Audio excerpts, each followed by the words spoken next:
Hello friend, welcome to our channel. Today's topic, an essay on A.C. Bradley's contribution to Shakespeare criticism. Apart from a few essays by Walter Pater, the Victorians had produced curiously little Shakespeare criticism of the first order. Yet right at the end of the era comes one of the best books of all, Andrew Cecil Bradley's Shakespearean Tragedy, published in 1904. But based on lectures delivered some years earlier. It dominates for over 3 decades our conception of Shakespeare's characters and their philosophical significance.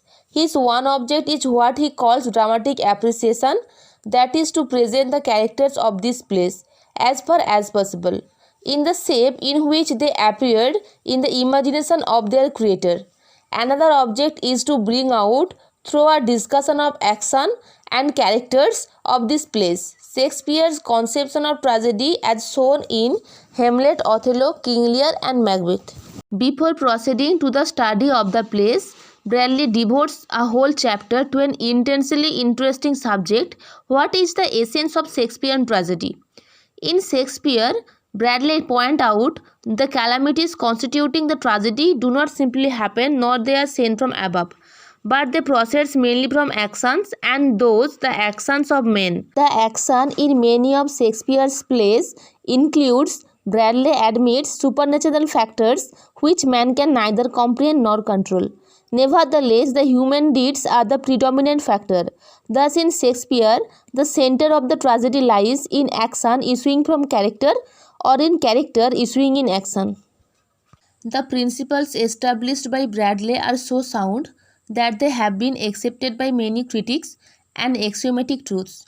He points out, Shakespeare was not attempting to justify the ways of God to man, or to show the universe as a divine comedy. He was writing tragedy, and tragedy would not be tragedy if it were not a painful mystery. It is explicit that Bradley, in his great book, is almost exclusively concerned with characters. He shows that in Shakespeare's more important tragedies, there are two kinds of conflict running parallel to each other: the outward conflict of person or group, and the inner conflict in the hero's soul. Bradley does not ignore outward conflict, the perpetual opposition of the hero and the environment in which he finds himself, but to him the conflict raging in the soul of man is far more significant than the outward conflict of person or group.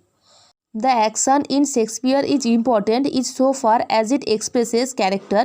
By itself it was hardly any significance.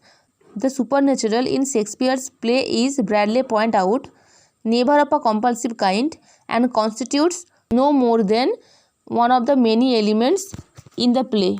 Bradley was fully conscious of the fact that the greatest of Shakespeare's characters are raised so far above the common level of humanity that if we fully realize all that is implied in their words and actions, we become conscious that in real life we have scarcely known any resembling them. They are all built on grand scale. Yet he treats of the characters in Shakespeare's plays as if they were living man and woman, analyzes their thoughts and feelings, emotions and fashion, and reconstructs from this analysis the personality of each person in its totality. Such things as Elizabethan dramatic convention, stage condition, medieval beliefs and superstitions that survive in many of Shakespeare's plays are not even so much as hinted at.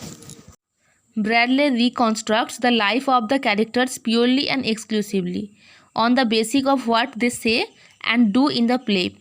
To put it in other words, his whole approach to Shakespeare's characters is psychological. Usually, if not always, he interprets the characters of Shakespeare's 4 tragedies in terms of the dramatic conflict they are made to represent, and it must be admitted that his interpretations remain to this day the most widely accepted. In a certain sense, as Kenneth Muir observes, Bradley's Shakespearean tragedy is the truest and most profound book ever written on Shakespeare.